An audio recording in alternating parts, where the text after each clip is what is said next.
Watching and connected, but it's never enough. Talking with our friends about our favorite things. TV shows and movies and some random swearing. Hey! Hey! Hey! This is the pretty, this is the little, this is the pretty little podcast. Hello, all you pretty little people. This is the Pretty Little Podcast. I'm your host, Deadbeat Chad, and with me is just Jess. Yes, I'm here. You usually tell me to say hi. I didn't know what to do. My lady brain wasn't instructed to do a thing. Well, it's my fault. As your husband, I really should know that you guide me through this life. You need guidance and training. I do. Yeah. Why do we start with that? I don't know. We went to a very weird place. We might be giving away a little too much on this podcast sometimes. Except none of that is accurate whatsoever. But it's fun to play with because people are fucking ridiculous. Yeah. Anyways. What are we doing today, Jess? Oh. Well, we're giving movie recommendations. We're trying something a little new. Because we have a very vast movie collection. We're definitely getting more back into collecting physical media. You did for a long time. But I think we're really starting to ramp that back up again. Because we like owning the things we pay for. What a concept, right? Right. Well, the thing is, collecting physical media is something that, I've always done. And then, since we've been together, you've been doing as well. Right. I think it's a good idea for many reasons. Mm-hmm. Major reason that I prefer to collect physical media, especially with what was it, a couple years ago, I managed to get a hold of that collection. You did. And I mean, that's there not were for most people. But. I mean, this was probably close to 1,000 different movies in this collection. It was a lot of shit coming into my house. Right. A lot of it was crap garbage that we got rid of. Some of it was things we already had, so I traded that stuff in for store credit at a local reseller. Yes. But what I kept was the fact that this collector really, really liked old classic film. Mm-hmm. Was a lot of what these were. These were the Blu-ray releases. They're book bound, really nice editions that, I probably could have taken somewhere and gotten store credit for. You get a chub for the book bound and the metal. I do have a soft spot for those things. I like the really nice book bound editions, but the reason I kept them is because, we're living in a time now where streaming is just not reliable anymore. Things that are on there get taken down many times. Not only that, but a lot of these things get heavily edited for, a modern audience or whatever. Sure. And I like the fact that I have these physical things on my shelf that are undoctored, untouched, in full, usually director's cuts. So they're even longer versions of the film. Yeah. Whether I'm going to watch them or not really makes no difference to me. To me, it's archiving. Well, and good to have. But that's where the idea from this episode came from, because we have physical copies of all kinds of things that chances are a lot of people either haven't seen at all, haven't heard of, have forgotten about, things like that. And I think another aspect of the streaming is the fatigue, right? But there's so many options, and most of them aren't anything you give a shit about. You pay for access to things you don't care about. But it's also more difficult to discover these little hidden gems, as people like to call them. Sure. Because there's so much on there. Streaming services, and I think Netflix is probably the most egregious when it comes to this.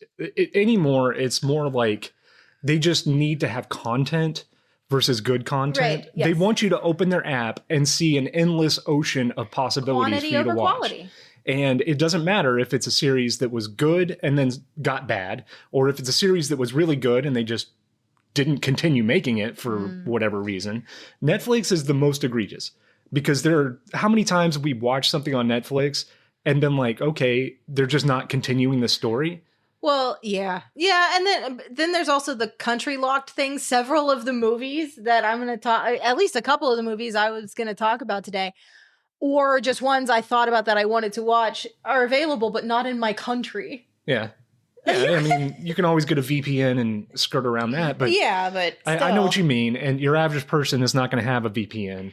But collecting physical media, not only is it just a good idea because of any number of reasons. If our internet goes out, we could still watch movies and TV shows if we have to. Sure. We have so many things that we can do. Video game systems that do not rely on being connected to the internet. I also have a lot of board games for what it's worth. as a board kiddo, games, and I will books, play- comics, graphic novels, whatever you like. We have Yeah. tons and tons of physical shit in our home We that will do. entertain us in the case of an apocalypse. Now, well, in Texas, the electricity goes out on a fairly regular basis. Oh, the Thank you internet for goes the out statewide constantly, grid. especially when you work from home Yes. and you rely on the internet. It's fun. Yeah, you definitely know when it's there and when it's not. But But yeah, for all these reasons, we decided, and I mean, this was a you idea, to go through and pick out some of our the reason this came some up, of our little movies. aside from Our what you favorites. just explained, we were also watching a YouTube channel that we normally watch that doesn't cover movie reviews, but he decided to do something different and say, hey, I'm just going to give you some recommendations of films that I like. Shout out to that, Craftsman Steady Craftin'. Yes. I love that man. and he actually highlighted a few movies that we were unaware of that existed, and one that we were like, I really, really want to see this. yeah. So, and I was like, well, we could go through our collection and find a bunch of things that That's true.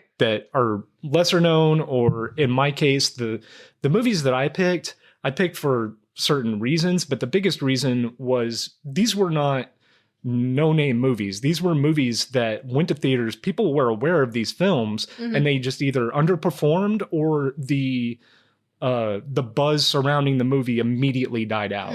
So you're going to recognize some of the titles that I'm going to recommend here, but you probably haven't thought of them since it looks like a lot of my stuff comes from, at least 10 years ago. Oh, more than, yeah. Yeah, for most of them. But that was one of the things is it's weird to me that we are now living in an age where movies today are just being released at like exponential speeds, because again, it's about putting content out there versus making something worth a damn that people are going to talk about. Right. Like, I'm not saying there aren't filmmakers and people out there in the creative fields doing things that they don't respect or whatever. That's not what I'm saying at all. I think there are tons of creators out there that really appreciate what they're doing. And I can say that there are a couple film directors out there now that really do seem like they put a lot of time and energy into their creations, and they want you to be talking about these movies. One of which is in my recommendations today. But for the most part, it seems like it's almost like it's background noise for something else we're doing. Sure. You Well, don't that really speaks have to the attention span issue that we all have now. Yes, too. there's tons of movies that come out that I watch, and I'm just like, this is the dumbest thing ever. And not just because it's poorly written or anything like that. I mean, it's written on purpose to be dumb. Yeah. You don't need to pay attention to it to follow it and know where it's going, because they expect you to be doing something else, scrolling on your phone, your tablet, playing a video game, and working, and just straight having up, this in your when I'm background. writing or working on book covers for my publishing house, like it's terrible. I can't. It's hard for me to focus unless something else is taking a fraction of, I don't know how to describe it any better than that, a fraction of my attention to this other thing, and then I can focus on the thing I actually need Right. to do. Yes, and that is exactly how content is being made anymore. Ooh. It's either your social media short form entertainment by way of TikTok, videos in general on Right. social media, or it's like I said, there's movies being written today that if you actually sit down and watch them, you can tell they were just written for an audience that didn't want to pay attention. Yeah. Yeah, I agree. I will say that there have been a couple of new movies lately that we've seen that, I at least enjoyed a lot. I do feel that I don't enjoy as many new movies as I used to when, years past things were new. Right. And it's not just a matter of I'm not the demographic, because for a good, half of my films today, I'm definitely not like, I don't know how to put it. White woman is not the demographic for two of these movies, but I like a bunch of different things. So, right. But I mean, Nosferatu was great. Yeah. I really Yes. enjoyed that. Just that's the first example off the top of my head that I saw recently. That's probably the most recently made movie we watched that we were like, oh, that was decent. Like, yeah. And I've heard a lot of good things about Sinners too. I will watch that at some point.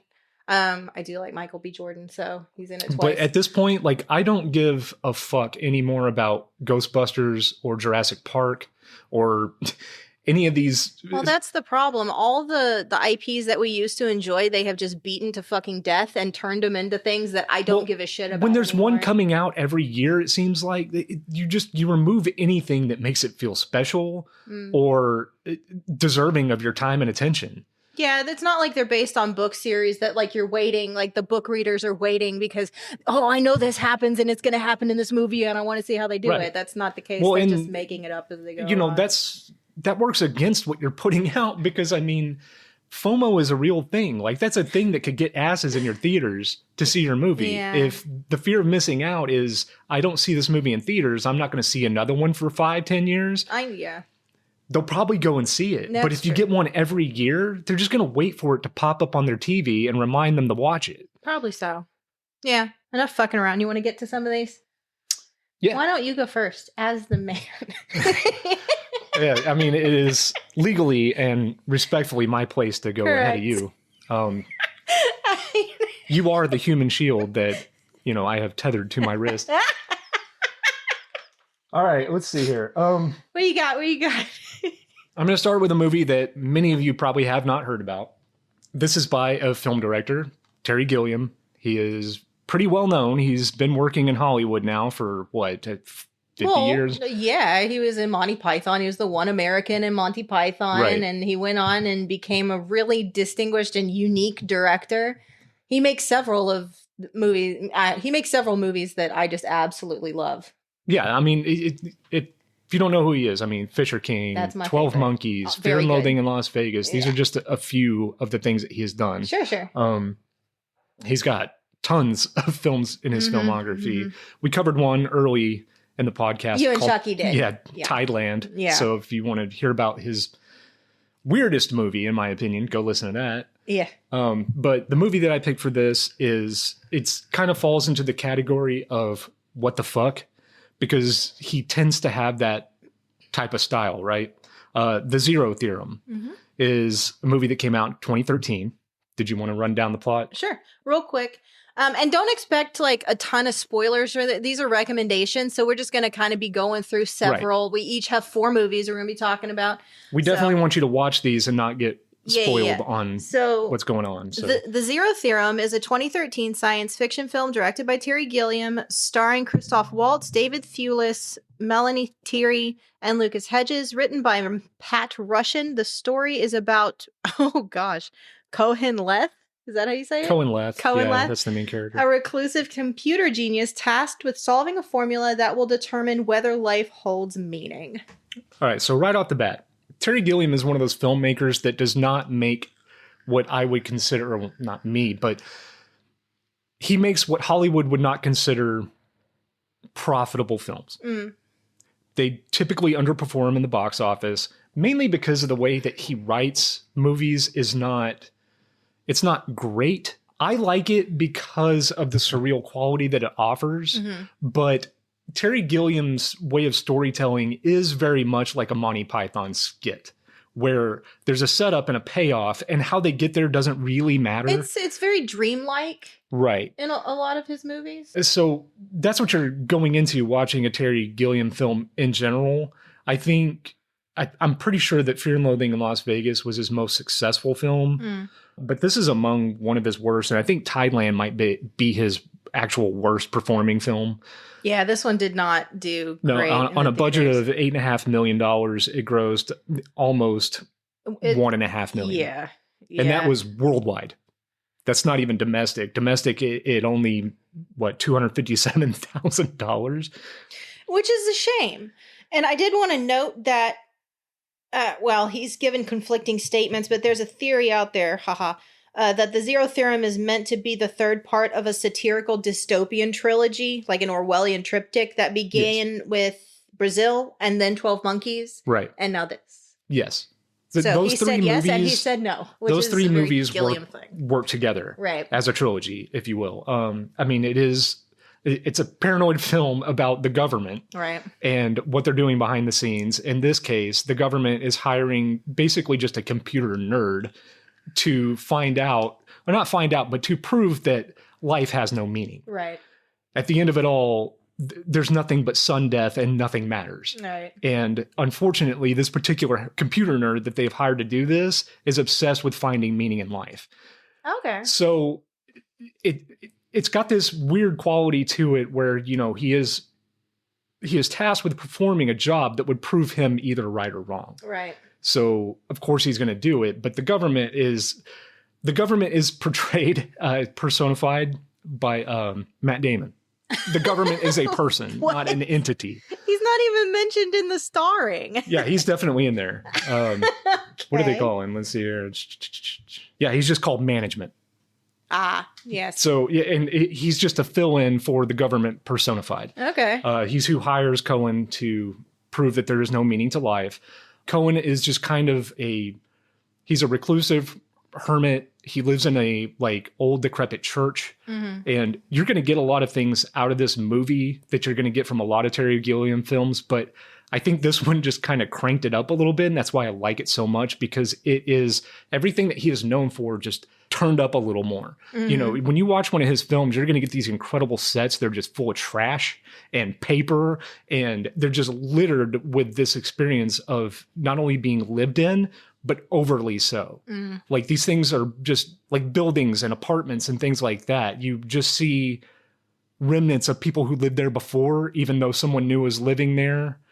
It's just this generational trash buildup. Well, I mean, as far as like set decoration and like telling, like world building storytelling. Right. Which Gilliam is usually very good at. And every square inch of this film is I wouldn't say fun to look at, because it's kind of overwhelming to the senses in I'm sure ways that his movies are. Yeah. But what I think Terry Gilliam works on very well, for me at least, is the fact that he takes these really high science fiction concepts, but the technology is all just like lo-fi analog, outdated, ridiculously outdated technology that they use to get to the science fiction. So I think that this movie is probably the most, I think it's the best example of that, besides 12 Monkeys or Brazil.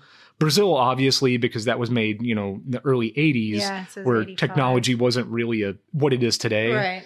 By the time 12 Monkeys came out, you know, cell phones weren't really a thing. We did have internet. We knew that technology was on the rise. But still, when you think of 12 Monkeys, at least for me, I think of Bruce Willis in that chair and, you know, all the TVs everywhere and the doctors and, you know, all of that stuff. It's analog horror. Yeah. Well, I suppose. That's what 12 Monkeys is. No, apparently there's a lot of other people in this. Peter Stormare's in it. Tilda Swinton's in it. Gwendolyn Christie is in a commercial in it. I don't know. There's a lot of different people in different roles. Oh yeah. This is an ensemble cast. And I mean, that's nothing new to Terry Gilliam. Right. He's used to doing those things. It's crazy to me that you can have a movie like this underperform so much, because this came out in 2013. Christoph Waltz had that little bit of a bump in his career in this time. I mean, he'd already done Inglourious Basterds, Django Unchained. Yeah. This came out directly after that. Christoph Waltz was the it boy. Yeah, he was on the rise for about 5 years there, and then he just kind of did nothing. So it's weird to me that like this movie would underperform that badly simply because he's in it. Right. Like, this should have. Was this movie ever going to make back its budget? Probably not. Terry Gilliam's films usually don't. No, but that's not why he makes them. No. And he's gone on record many times in interviews saying so. And even with Tideland, at least the Blu-ray that we have, he does an introduction to the movie and kind of apologizes for it in a way, which is kind of weird. But he does mention that this is a film that he wanted to make, and it wasn't meant to make money or do well in the box office. This was a passion that he had. This is the movie in his mind that he was always trying to make. And I mean, studios just wouldn't take a risk on it because it's not. Right. And I have a lot of respect for that. It's like, it's also like, that makes me think of people like Daniel Radcliffe, who made obviously a shit ton of money as a kid, and now he just literally does whatever weird shit he feels like. It doesn't matter. Like, it's not about the money at all. He doesn't need the money. So, you know, he goes and does, you know, Swiss Army Man or Guns Akimbo or whatever. Right. And loves his life. And I'm there for every moment of it. I love it. Well, and he's playing Weird Al in the biopic. Hell yeah. So why not? I'm there. Hell yeah. Watch this movie if you're in the mood to watch a movie and actually pay attention to it, because Terry Gilliam films have a tendency for you to kind of fill in the gaps yourself for the writing, because I don't think he's a strong writer. I think he's a strong concept man. Like, conceptually, he has strong ideas. And I just think that he kind of comes up with the outcome, and then he has to find a way to get there, and getting there is his biggest struggle. Right. And as a viewer, that can be kind of a turnoff, and I see why his films don't perform well, because they don't function well as films. Like, if you're in the mood to go see a movie and just eat some popcorn and leave with a good feeling in your heart, this is not that. His movies are typically very depressing, and the endings are usually not what you are expecting or want to see. Yeah, well, like The Fisher King to me is a masterpiece. It's one of my and god damn, that movie is so fucking sad. It's one of my favorite Robin Williams performances. His films deal with a fair amount of mental illness and suffering, depression, usually due to the fact that there are higher powers outside of your control that have the ability to affect your livelihood. Yes, sure. And I think those kinds of works are important to have, you know? Not every movie needs to leave you feeling good. That's inauthentic. Right. If every movie they made left you feeling good, that's just propaganda, in my opinion. You're not supposed to feel good about every little thing in life. No. And I think that this is a good example of a film to watch if you just really want to sit down, pay attention. It is kind of long, as movies tend to be. I think this one's like, 2.5 hours, something like that. It's over 2 hours long. And because it's so dense with dialogue and scenery and things like that, it kind of feels longer than it really is because it's a lot to take in. Brazil is like that too. And Brazil is a lot. And 12 Monkeys in a way. And I can see why those three movies work well together. Yeah. Because they are very similar. I just think that Zero Theorem is kind of amplified. And it is one of his harder movies to get through because it does feel long. It does feel convoluted. It does feel like there's too much going on when there really isn't, because they introduce other characters that kind of come in and have their own motivations. And it's just kind of a distraction from the actual movie part of the movie, because I feel like the plot of the movie is a short film that was dragged out into a feature-length film, and then they had to bring in distractions. So there's a lot going on in the film, but it is fun to get through if you just like Terry Gilliam in general. Watch this. You probably have already. But if you just want to actually really sit down and pay attention to something and get something out of it, I think the ending of this is pretty meaningful. I don't think it's the best ending to any movie, and it's definitely not something that you're expecting, and it's not something that is going to blow your mind or anything, but it does bring up discussion. I'm just going to leave it at that. Okay. It leaves itself to discussing a movie, which is very rare these days. All right, cool. Zero Theorem. And, I'm pretty sure that most of, if not all, of these movies, if you're interested in starting to collect physical media, you can probably get them for pretty cheap, like a used DVD or a used Blu-ray at like a resale shop. It's also kind of intentional for what we're doing. So we're not even going to say where you can stream them. I don't know. Google it. Yeah, I have no idea. The point of this is weird physical media. I think there's a website called Where to Watch. Oh, okay. That you can go to, and you can type in any movie, and it gives you a list of streaming services. Chances are most of these aren't going to be available. Right. It'll show you where it is to stream if you have a subscription, and then it'll show you like the purchase options at other streaming sites. So that's a good tool to use if you need to. But go outside, go to your local resale shop, man. They've got some good shit, and you can probably get a good deal. Oh, yeah. All right. So my turn? Yes, ma'am. Let's see. What do we do? I'm going to start with Wrist Cutters, a love story. Right on. Wrist Cutters, a love story is a 2006 dark comedy film written and directed by Goran Dukic. I am so sorry about these names. It stars Patrick Fugit, Shea Wiggum, and Shannon Sossaman as denizens of a strange afterlife way station that has been reserved for people who committed suicide. It is based on Edgar Carrett's short story Neller's Happy Campers. Oh, and a graphic novel version was titled Pizzeria Kamikaze. Nice. Which makes sense. That's where he works. Right. So in the thing. Edgar Carrett, he was most known for short, not poetry, but like short stories. Okay. We have somewhere. We have a collection of his stories, and we bought the book because we had seen this movie in theaters and found out it was based on a novel written by this guy, and we wanted to read the story it was based on. Mm-hmm. Yeah, it's called like Neller's Happy Campers. Yep. I think you mentioned that. Yeah. And again, that he's known for these very, very, very bite-sized, novellas, I guess you would call them. Sure, you could call them a novella. Don't get me in the publisher. I mean, there's like word count. He has stories out there that are like 15 pages long. Oh, this is what I'm talking about. That'd be like, microfiction. Okay, microfiction. That's what he's saying. And this is based on one of his microfiction. So they definitely added some stuff to engage the audience a little better because, this is what you would call an indie darling. Yeah, apparently it now has a cult following, which I can totally understand. I loved this movie when we first saw it. Right, and the only reason we went to see this in theaters is because Tom Waits is in it.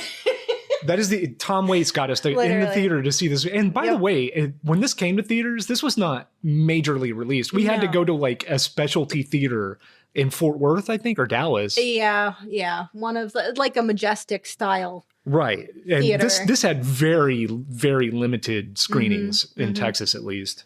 So yeah, we really had to go out of our way to see this damn thing. But it is like I said, it's one of those indie darling films, right? Like, what can I compare this to really realistically? Anything Zach Braff was in 2006 or 7. Yeah, it's one of those types of films, right? This is not... I like it because there's so much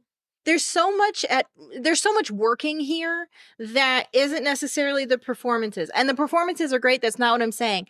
But the color grading, everything, and all the makeup that is put on the people, everything in this afterlife thing, everything's a little more dim. People can't smile. Right. Everything's just kind of gray and blah. Well, and I think what's important to note here too is, the main character, his girlfriend breaks up with him. And he self-deletes. Yeah, he offs himself. Right.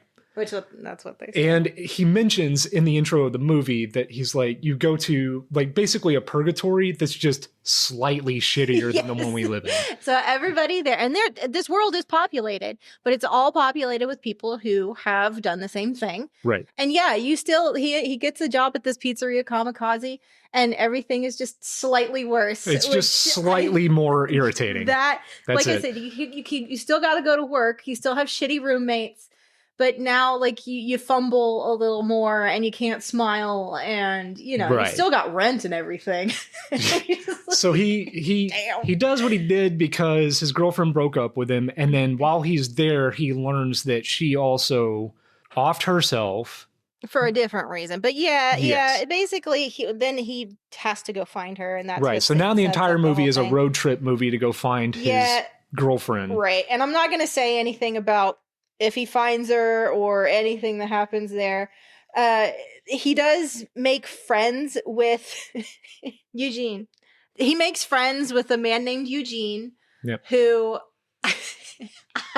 he's the star of the show for me. Yeah, he definitely takes over the film. Fantastic. He's Russian. He's very Russian. His whole family is there. His whole family offed themselves, and now they are just enjoying their time together in this afterlife. He and Zia, who's the main character, strike up a friendship, and he has the car, so he goes along. Right. With her. He was in a band before, because like if there's one thing we take away other than Tom Waits being with it, you and I there's a song in this movie that he is played on a cassette that he had recorded when he was still alive. So Eugene is in a band, like Jessica mentioned. Yeah. The band itself that plays the music is a band called Gogol Bordello. Yeah, Gogol Bordello. I have listened to them. They're kind of like, they're self-proclaimed gypsy punk. Yeah. So it is this Some weird, of it's pretty cool. Yeah, I mean, they're Russian as well.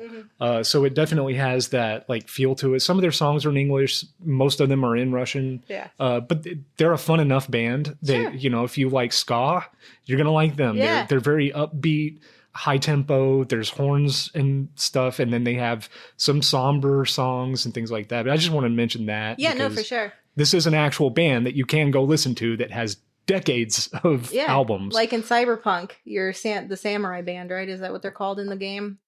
Oh, Refused. And then Refused is the actual band. Yes, yeah. that type of Cyberpunk thing. did that thing where they took real bands and then changed their name for the in-game Right. lore. But yeah, no, and they meet this girl and who's Shannon Sossaman, who I wish was in more things. I think if you ever saw A Knight's Tale, which is a movie that I fucking love, Yeah, with Heath Ledger, she's the girl in that. I'm really surprised she didn't take off, but I think like right as her really star enjoy was her. rising, Olivia Wilde kind of came in and took over. That's terrible. They are very similar I looking. prefer Shannon Sossaman. Yeah, myself. she has a quality. I don't know what it is, but I like her. she kind of commands like a scene. Sure. She knows how to command a But scene. in a quiet way, Yes. you know. Yeah, she does have a presence there, Yeah. and I do think that, you know, her and Eugene, because the main character in this film is very underwhelming. And Patrick Fugit, he is a blank slate in a lot of Right. ways. I don't has know that I've seen one- him in anything else, but I think that his role here was fine for the character, but I just Sure. don't like the character. He's in season 3 of True Detective that I'm watching with Mandy right now. I haven't seen 3. No, I know. I was just like, oh, like, so he popped up twice in 1 week for me out of nowhere, and I was like, whoa, Weird. hello again, sir. But yeah, her name's McCall. Nicole, yeah. Everyone has weird names, and you were talking earlier about The three main characters feel like their names should all be switched around. Zia, Jean, and McCall. Yeah. Yeah, Jean should be McCall. McCall should be Zia. And Zia should be McCall. Jean. No, Zia should be Jean. Eugene? Zia is Patrick Fugit. Yeah. So he should be Eugene. He should be I thought Eugene. I was saying that her name should be Zia. Yes. Eugene's name should be Macau. Yes. And then Zia should be Jean. Yes. Okay, are we agreeing here? This is confusing. Yes. But yeah, I'm not going to say too much about it. Tom Waits does show up. They all have their own motivations. Jean is really just kind of along for the ride. McCall wants to find the people in charge. That's her whole thing, because she's like, I'm not supposed to be here. Yeah. And Tom Waits does show up. And right, he's because Neller from Neller's Happy Campers. Mikhail's character is only there because she overdosed. Right. And she doesn't think she belongs there. She needs to get out. There was a mistake in her file. Right, because she didn't intentionally kill herself. Right. So she's trying to get out of there. In the meantime, it is a road trip movie. So Eugene is kind of he's Russian, so he's a little more forceful on the ladies. Yeah. So he starts, making passes at her, and she's not really not comfortable into with it. Yeah. And they stumble upon this camp, if you will, because, no one really has houses or anything in this afterlife. They're just kind of drifters. Yeah. In the way that somebody that, back in like the 30s during like... You could just take off and go. Right. You could just jump on a train with a bindle over your shoulder, that type of nomadic lifestyle. Yeah. So they stumble upon this camp, and it's just implied that Tom Waits is like the leader of this camp. No one ever really calls him a leader. He doesn't look like he wanted the role. I think he just takes on these people because it makes everyone's life easier. Right. He's just trying to help people find a little happiness. Right. And I think we should leave it there as far as all of that stuff goes. The only other thing I wanted to mention, because it is, I think it sums up what it's like to live in that reality perfectly, is under the passenger seat of the car is like a portal or a black hole. And things that get dropped are gone forever. So it's kind of an ongoing thing. But, I think it really does sum everything up as to why this reality sucks. And they kind of learned that maybe they shouldn't have done that. Damn it. Well, this movie, it works the same way that a dream does, right? Because, when they're at the camp, Zia, the main character, he notices that there's what he's calling little miracles happening. Mm-hmm. So it's something as stupid as somebody he's talking to just starts levitating a little. Or somebody lights their cigarette with a match and tosses it out, and it just floats up into the air. The match does, yeah. Yes. He becomes a little obsessed with trying to do his own miracle. Yeah. And, Tom Waits' character is trying to tell him, like, it only works if you don't give a shit. Yeah. Yes. You care too much. So it's that type of film where it's halfway in a dream logic, but it's also rooted just enough in reality where the plot makes sense to us. Yeah. And it does go somewhere. The ending, I think, it's one of those like lighthearted, let's leave the theater with a positive attitude type feeling movies. But would say it ends with possible potential, but you don't actually know where anything goes. Yeah, and I mean, it's not really all that open-ended or anything like that, No. but it's a fun movie. I think it's unique. I like dystopian. I like afterlife stuff. I like other realm type things, and this, the little details, like the not smiling, like the black hole under the thing, these little ways to just go, oh god damn it. It's such an interesting take on what happens if you were to do that. Right. Maybe you should think again. Yeah, and they do mention, But it's not like preachy about it either. Everyone's very casual about it because everyone there did it. So, it's... They do mention that, like, in this afterlife, no one would ever contemplate even offing themselves again because it would be slightly worse than this. Yeah. Well, then, what happens if it's just it keeps going down and keeps going down? So, yeah, it's a fun film. It doesn't overstay its welcome. You're gonna feel good watching it. It does have lighthearted moments. It does have, touching moments. And it's one of those films that, again, we only knew because Tom Waits was in it. We're both like obsessed with Tom Waits. Yeah. And had it not been for that, who knows? I don't know if people listening to this know it, but yeah, Risk Cutters. A love story. It's fantastic. Yeah, go see it. All right. I got a big disclaimer on this one because this is by far the most underperforming film in my recommendations here. Oh? This was not well received at all. And I get it. This is Beyond the Black Rainbow. Ah. This is not a movie that you want to watch if you are in the mood to watch a movie. That is the best way that I can describe this because this movie, the reason I picked it is purely on aesthetic alone. The plot to this thing is very, very light.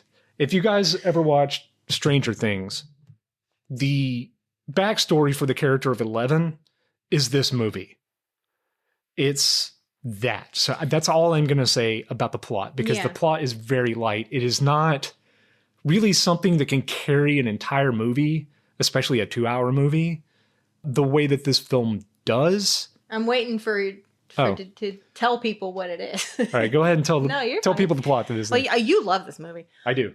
Beyond the Black Rainbow is a 2010 Canadian psychedelic science fiction horror film written and directed by Panos Cosmatos in his feature film debut. It stars Michael Rogers and Eva Allen. Panos Cosmatos is probably my favorite director working right now. You adore him. At this point, he has directed 2 films. Yeah. Beyond the Black Rainbow and Mandy, the Nicolas Cage movie that everybody should be watching. And he directed a single episode of Cabinet of Curiosities on Netflix. Oh, the Guillermo del Toro. Yes. Yeah. That is all this man has done. I've seen all 3 of these things, and I love them equally. I think Mandy is probably my favorite thing that he's done, just because that is more of a movie, especially more of a movie than Beyond Black Rainbow. Yeah. This movie it goes by, when I say slow, I mean it goes by at a snail's pace. This is a hyper slow movie. Again, the only reason that I picked this was for atmosphere because it takes place in 1983 and aesthetically, they fucking nailed this. Everything about this film feels different. You can feel the time that it takes place in because the time it takes place in is the main character of the film. The atmosphere, the decade is the main character of this film. This is a love letter to the early 80s. I mean, down to the fact that like the main protagonist wears Noriega suits. Things that people just don't even, if you say Noriega to somebody, they think it's a different word from another language. Right. They don't know what that is.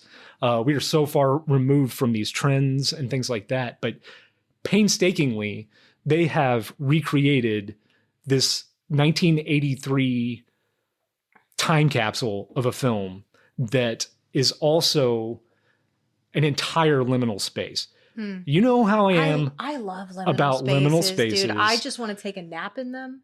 Right. And people get freaked out and I'm like, no. Liminal space, analog horror, these are things that I have taken far too much of my lifetime going down rabbit holes on the internet and YouTube. It's true. Just You're kind a big of fan. Yeah, The just liminal spaces I can get behind. taking The it in analog and trying to horror, figure it out and just being immersed in it. And I love Yeah. it. I love it all. And then the aesthetic of this movie is 100% 1983. I mean, for anybody who wasn't there, I mean, I was born at the end of 1983. yeah, I mean, I would have been far too young to remember this time in my life at all. But there is a quality to this just with the scenery, the furniture, the fashion, which is very minimal. Don't get me wrong. I mean, most of this takes place in like a private facility, right? It's very, very aesthetically then there's pleasing. probably a lot of computer stuff that you love. No. No? I don't know. This is very, I very, guarantee you, very you showed empty. me this at one point and I fell asleep. This is an empty, minimalistic. Oh, okay. I just facility. figured a facility probably had like old chunky computer things. Right. And there is, when it comes to the plot of this, like I said, brainstorm type stuff. it's an extremely light plot, but there is a twist that I'm not going to give away. Right. But I mean, even down to just like trends of the time with the self-help gurus that were advertising on every fucking magazine. Like you could just flip open a digest and there would be like an ad for some self-help bullshit. That was a huge thing right around this time. So, I mean, that even plays a role in this as well. This is one of those movies that it is working with what I would say is a constrained budget. I mean, just over $1 million that they had for this. It grossed worldwide $56,000. Oh my God. This is one of the worst performing films It was I think screened ever. at Tribeca. Yeah, I mean, And people who it's have like seen it, different I mean, places. look at this. Whistler Film You look Festival. at the fucking box for this thing, and I mean, it's got like all these different film festival logos and shit all over it. People who have seen this film, they either love it or they absolutely fucking cannot stand it and despise it and think it should never existed. Wow. Yeah, this That's has intense. no purpose whatsoever in film history at all. And I understand it 100%. I really do, because like I said, this is not a movie you sit down to watch if you want to watch a movie.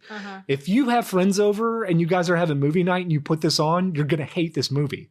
All of you are going to despise it. You're going to leave feeling like you ruined your evening and wasted your time. So when should people put this People on? should watch this if you just want to experience a vibe or something? Yeah, it's a vibe. You know, it's if you just want to experience a liminal space with a really fucking awesome soundtrack. I figured the with soundtrack yes, would be the good. He always does synthesizers great play a with- huge role in the soundtrack. This No is wonder I fell more asleep. it's just more of like watching digital art than it is watching a movie. Okay. Even though there is a plot, it kind of functions like a music I was video. going to say that's more music video-y. Yes. Yeah. It does kind of have that feel to it. Like where- they just put visuals to the soundtrack type thing. Yeah. Yeah, and there's not a whole lot of dialogue. And I mean, as far as characters in this movie, I mean, there are two major characters in this film that are carrying this entire film. There are people who show up here and there, but I think like there's got to be less than 10 people in this cast. Okay. But watch this if you just want to experience something that, you know, this is a great film to put on if you want to doom scroll on your phone for a little bit or do something creative Like and just play have in the video background. games or Yeah. something like that. It works very well in that way. I think that somebody who wants to sit down and experience this fully, I mean, you probably could go online. I haven't gone online and looked at deep dives for the meaning beyond what this film is showing you. I'm sure there are plenty of Like dissections and all of that. Sure. I just haven't looked for it because I just don't think this movie is that deep. But if you want to sit down and experience something that it has, like I said, if you're into synthesizer style retro wave music, Which you it's are. great for that. If you're into liminal space, Which you it's are. great for that. If you are into like the future retroism Which you are. of the early 80s and what they thought we were going to Okay. be experiencing today was going to be, it's one of those types of movies.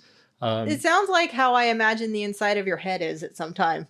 Like just all of your different favorite things. Dude, if I could have like, if I could just inhabit a space that this movie has created, I absolutely would. This would be my happy place where I could go to think and just be alone. We need to develop a portal through a door so you can like go and then come back. Because if I go, I'll fall asleep right away. All of the synthesizer stuff just immediate. I enjoy it, but oof, yeah, and immediate sleep for me. the actors in this film, while they are basically no-name actors. Right. They didn't get any, A-list celebrities for this. Like, they are really, really doing a good job. It's just that they're given something so light to work with that they have to, like, overcompensate with these characters' motives in ways that just don't really seem like they make sense in any other way other than they are just kind of demented personalities. Interesting.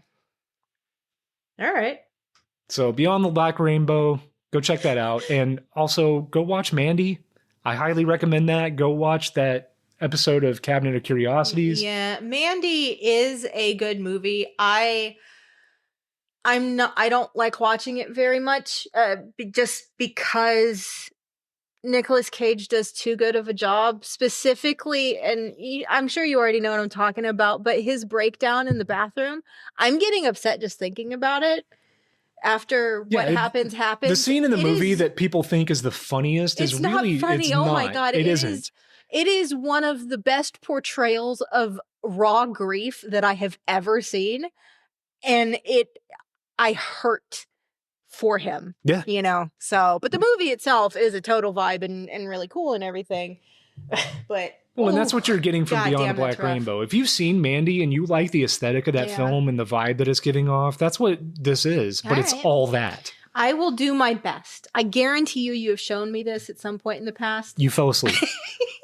Blame my mother. I just recently finally got him. Anytime we watch something with a synthesizer soundtrack, you immediately go right to sleep. Literally, when I was a baby, my mom listened and my dad both to a lot of that type of music because I was born at the end of '83, and that's what they were into. And she would put me on the dryer and play that music, and I would go the fuck to sleep. So if you put me in a dark place with that music, I'm gonna fall asleep.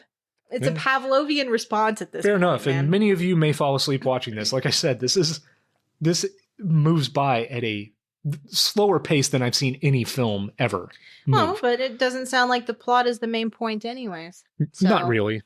Okay. Not really. Well, you're 2 for 2 of movies. You're like, you're probably not going to like this. All right. So let's see. Let's change it up a bit and let's do Equilibrium.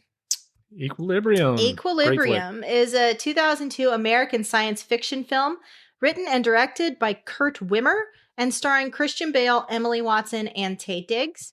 The film follows Bale as John Preston, an enforcement officer in a future in which feelings and artistic expression are outlawed, and a society where its citizens are forced to take psychoactive drugs to suppress emotion.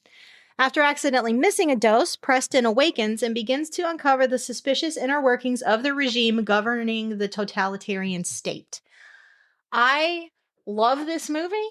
I didn't watch it for a long time because I had this thing against Christian Bale for fucking ever because of American Psycho. Sure.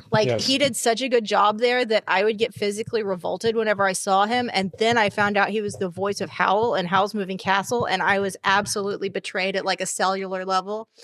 But this movie and a couple of others, The Prestige. Oh man, I should have picked The Prestige. I love that fucking movie. Helped me come around and realize, no, he was actually just doing such a good job as Patrick Bateman. Yes. That is absolutely it. And because of that, there's been so many films that I have not introduced you to simply because I knew that you were going to have a negative opinion of the actor for that specific portrayal. And that would just shatter your image of them forever. I have definitely come around on Christian Bale. Like I said, The Prestige is actually one of my favorite movies, and he plays 2 roles in it, and David Bowie's in it, briefly. Yeah. But the mechanic was great. He really does. That's right. The Machinist. I always call it the Mechanic. I know, he's Travis in that. The Big Short is really good, and that's about the 2008 big recession. Anyways, Equilibrium. Well, Christian Bale he's one of those actors that one of those few actors anymore that really do put their all into a role. He's one of the method actors, which makes he appreciates the art of acting. Yes. And this is no exception. Equilibrium is one of those movies that you would get if you combined The Matrix with 1984, kind of. Yes, that's exactly it. It's a dystopian 1984 universe with Matrix gun fu. Oh my God. I'd say what you want, but and also Sean Bean isn't even like mentioned in this, but he is in it. Yeah, Sean Bean is in this. Guess what happens to him? Yeah. But yeah. Well, there's also a little bit of V for Vendetta in this. Yes, I was going to say, which is another one of my favorites. The fact that, sorry, Alan Moore, I really like the movie. The person who is up on the chopping block is only there because of, what we mentioned at the opening of this episode, which was collecting physical media. Yeah. In this case, it was artwork and things that the government really deemed to be outlawed. Mm-hmm. Originality, creativity. They don't want you thinking differently. They want you all the same little hive mind, working, worker ants in the colony. Yes, the worker bee in the colony. Ants, either one.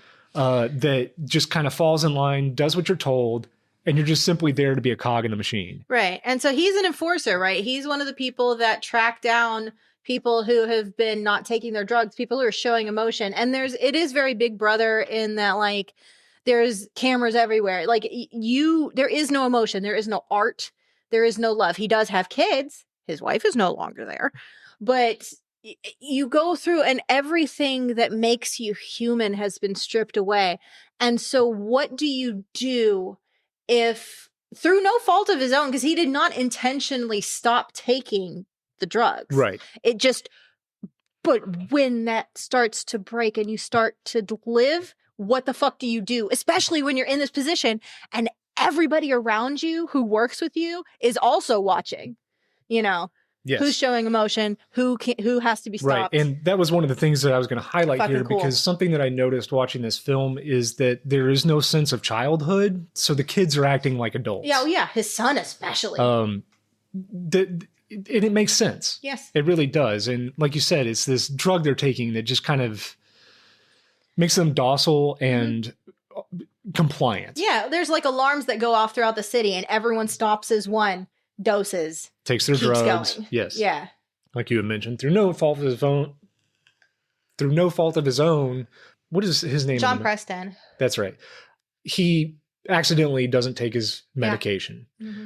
And because of that, there's just kind of this like glimmer of some kind of feeling, some kind of something in him that just, what is this emotion? You're right. And there's even a scene in here where like he's supposed to shoot a dog. It's the pup. And he just can't bring himself to do it. Yeah. He ends up like hiding it in his trunk and it causes all kinds of problems because why would you? Why does it matter? Exactly. And Taye Diggs is great in this too. He's like after John Preston in a lot of ways. There are kind of there's a lot of, even by today's standards, there are some jaw-dropping action scenes in this. It's awesome. It's done extremely well, especially there's like a whole scene that takes place and when I say gun fu, that's what this movie is. That is the term. This is martial arts using guns. Mm-hmm. So it works on theory of not only angles, but then also prediction. Right. You're predicting where your opponent is going to be by way of forcing them to go into that direction. Yeah, there's a lot of physics involved, and I like it because it makes it seem more possible. Yes. Like they thought about, how can we make this make sense? We want to do martial arts shit with guns. That's awesome. Okay, now how do we ground that in some kind of reality to a point where people can be like, oh, that's cool. So, Christian Bale spends most of the time in this film just going through it like a badass, basically. I mean, he's the highest trained. Badass in a leather coat. I mean. Yes, he is one of the highest trained. Yeah. They don't call it gun fu. No, but he's an enforcement officer. Right. So he's one of the best trained in this gun combat. Yeah. Gun kata. Gun kata. That's what they call it. Okay. And in a lot of ways, this movie is also like Frankenstein, where it's kind of like, the doctor creates its own monster. The government has created their own problem here. Yeah, for sure. Really, you'd think they'd make a drug that like you had to actually miss like 5 doses before it became a problem, but then we wouldn't have a movie. Right. Yeah, exactly. I mean, they should have just flown on the Eagles to Mordor and gotten rid of the ring. Don't even get me started on that. It's not about the ending. It's about the adventure, Jess. Good God. But yeah, there is, of course, like a rebel faction and underground and, and like all of this fun stuff. Again, I like dystopian things. This one is a cool mixture of several different things that I really do like, but I don't really hear people talking about it. Right. And I adore this fucking movie. Well, it's dystopian in a unique way because it doesn't come across as like a Fallout game, right? Where it's the obvious dystopia where the bombs go off and now you're dealing with nuclear radiation and factions that you may or may not be able to trust, because in an environment like that, people still have free will. Well, yeah, the thing is, like, this takes place in a world after World War III, and they basically the survivors of World War III, blame human emotion as the root of all conflicts. And so in order to obtain world peace, you get away from the emotion. You don't have the anger, you don't have the this, you don't have the that. Everyone can just Right. But this is very much a study of that is totally the entire like society. That's how it is now. But what have we lost at the expense of world peace? Like that type of thing. So and that's where the V for cool. Vendetta angle comes in, For sure. because there are people out there that are purposefully not taking their medication, and they know that we came from a civilization that we liked creativity, we liked knowledge, we had all these things in our culture that we strive to do and become better, and we were solving problems instead of just eliminating problems by making people not give a shit that they're there at all. Right. So yeah, there's this underground section that is into keeping artwork and things, relics of the past, and they're obviously like the biggest threat to the government, so they're going after them. I mean, they're like, humanity's messy, dude, but it's beautiful. But he's a grammaton cleric, by the way. They're called clerics. Clerics, that's it. Which also brings in kind of a religious connotation in some ways. Right. Just having that be the thing. But anyways, yeah, I just wanted to talk about this a bit because I love everything about this movie. I love its messaging. I love the aesthetic. I love the fight scenes. I am a fucking nerd for like good fight scenes and martial arts, and we'll have to talk about my beloved Jackie Chan at some point on some of these. Oh yeah. But And Equilibrium also, there's a lot of like liminal space in this too, because it's all concrete angles, very tall, stone walls that just there's not really furniture. There's just kind of anything. It's cold. It's very cold, uninviting, cold. And anything that's there is just there for utility instead of decor. Sure. Oh, the film was a critical and commercial failure. Oh yeah, that was not a good budget of $20 million and grossed $5.3 million. Why? This movie's fantastic. Dude, people especially at this time. minds. I mean, Christian Bale was not a nobody. Well, and The Matrix was super still, 2002. Yeah. I mean, things like that. I gotta blame marketing on that. Somehow or another, the marketing team failed to get that. Because this is legitimately a very good movie. Yeah, it is legitimately a great movie. And it's not only a great movie, but it's also a great action flick. And it's you're getting the best of both worlds from Equilibrium, because you're getting stellar roles that are for sure. Characters that are Emily Watson is great in it. Yeah, everyone's great. But you're also getting a kick-ass action flick. So this has it all. Yes, it does. And I said, a good message at the end of it too. Yeah. And I like that. All right. Jess? Oh, we're doing that now? Yeah. Yes, Chad. Escape from New York. Uh-huh. Snake Plissken. Mad Max. Okay, Max. Underworld. Oh, I don't remember her name. Fast and the Furious. Oh, I know what movie. James Bond. The Matrix. Yeah. Aliens. Uh-huh. All great films. All great franchises. Sure, I guess. They've proven time and time again to work. They are money separately, makers, yes. But what if I told you? There's a movie that has all of this in it. Uh-huh. In one film. Yeah. In 1 hour and a half experience. That movie is Doomsday. Doomsday is a 2008 science fiction action film written and directed by Neil Marshall. This film takes place in the future in Scotland, which has been quarantined because of a deadly virus. When the virus is found in London, political leaders sent a team led by Major Eden Sinclair, Rona Mitra, to Scotland to find a possible cure. And I'll just leave it there. Right on. So, first of all, I don't know, man. I don't know that I would call this a good movie. It is very much you know what? Here, you go ahead. I think this is a great movie. I mean, you picked it. So. 100% because God. This movie literally has elements of all of those films I just listed off. And there's a big reason. You forgot 28 Days Later as well. 28 Days Later is another one that, yes, that could easily fit in here as well. This movie came out in 2008, right in the middle of the Frank Miller exploitation films. Sure. We had Sin City in 2005. 2007, we had 300. Yeah. 2009, we had The Spirit. This is one of those movies, and I think that they were really trying, because if you look at the box art of that, tell me they weren't trying to confuse a Frank Miller movie with this movie. Oh, no, for sure. They were absolutely marketing this as one of those films, and I think that that was a mistake. Because it's not one of those films. Mankind has an expiration date. And what it is kind of goes off way better than that. Because this film gives you no chance to breathe. Right. This film is constantly throwing things at you. It starts off with narration. Mm-hmm. Not only is there narration, but then the characters are also narrating what they're doing. Yeah. And it gives you just this big 10-minute, the first 10 minutes of this film is nothing but a setup exposition dump. It is. To get you into the action of this movie. Because once it starts, this thing does not fucking let up. It's kind of like Shoot 'em Up. I like that movie. That movie where it's just like insane, over the top. That movie is insane. And I don't know why this movie didn't do as well as it did. I did not really know about this film. I bought this on DVD shortly after it wasn't a new release anymore, but it was shortly after it was a new release. And I just didn't watch it until like, a couple years later. But since I have seen this movie, like every time I watch it, I just like it more. Mm. It's one of those films that you really can just like, it feels like it's kind of endlessly entertaining. You find more things here and there every time you watch it.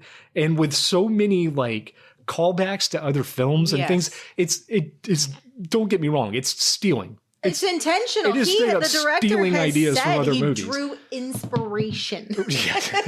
This is plagiarizing a lot of things, but it does it in a way that like just kind of works. I don't know. Yeah, only because you'd mentioned this takes place in Scotland, where different parts of the country are quarantined off, right?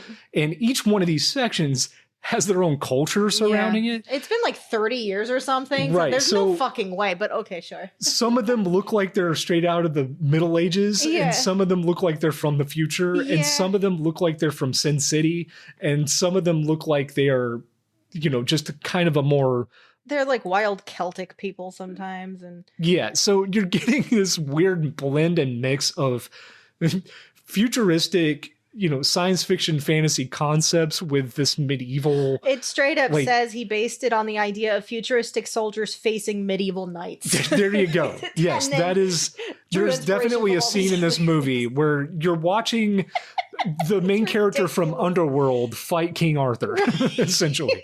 Because she is obvious. I never saw Underworld, but I know Kate Beckinsale. I even said, I was like, she just looks like Kate Beckinsale from Underworld. Yeah. Same haircut, same makeup, same outfits, same dialogue, badass, same attitude. Whatever. Everything about this character came straight out of Underworld, which was also very popular at the time.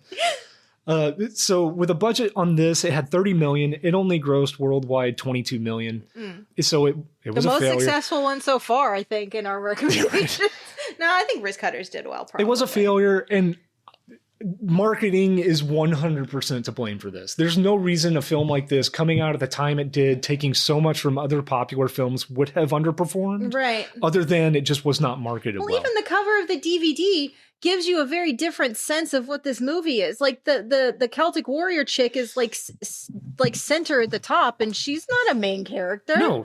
The scene from the box art is like, it's in the middle of the film, and it's not even like that. They don't spend that much time here at all. She looks Mad Maxy Celtic warrior chick. Yes, and that's exactly what they were trying to get you to think of when you wanted to go see this film. You wanted to think of that Mad Max Beyond Thunderdome, Escape from LA, Sin City type of movie, and it's just not that. It is for 20 minutes, and then it kind of branches off into something else. I would say if you like all of those other movies, it was fun in a ridiculous, are you kidding me type of way to watch this with you this week and go, okay, well, that's 28 days later. Oh, well, that's obviously Mad Max. Well, there's this, there's that, Yes. there's that, you know, And so that part was fun. This movie functions 100% on rule of cool.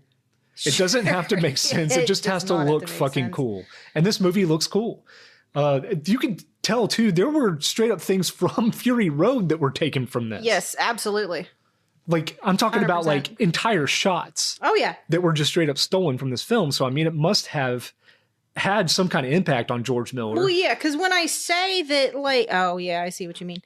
When I say that things look like other movies, I don't just mean like the way the characters are dressed. I'm talking about like the way the camera like is shot, like changes. The and cars, becomes more the vehicles like in this film look like they're straight out of Mad Max. Yes, when again, Scotland has been under quarantine for 30 years and everybody was presumed dead until you find out they weren't. And so she has to go in and find a cure, you know, blah, blah, blah. It's very, I said I Am Legend. It makes me think of that too. Yes, there's some I Am Legend in this as well. It just the trying to find the cure and. Which again came out same year this movie came out. Which again is 28 days later too. Yeah, it's. Like if it's a movie from 2004 to 2006, they stole from it. If it was a popular action franchise, this movie has stolen from it. This movie is like a fan fiction to me. Like they took things from, like someone is a fanboy. In this case, the director, Neil Marshall, is a fanboy of all of these other things. And he's like, how can I put it all together in one thing? Oh, hell yeah. Now it's somehow a new creation. But because of the setup to the film and the explanation they give you due to the quarantine zones, that's how it works. That is exactly how this works as a film. Without that, this is nonsense. This doesn't make sense at all. Yeah. If this was not a quarantine situation where people were not really communicating, I think they had mentioned like the internet was dead and like there was no way for them to communicate. But the world is perfectly fine outside of Scotland until it starts seeping into London and stuff like that. Yeah. You know, like the world just continued. They just decided no more Scotland. Yes, but when you start breaking down things and you're like, well, how's the power still on? How are people like getting food? Yeah.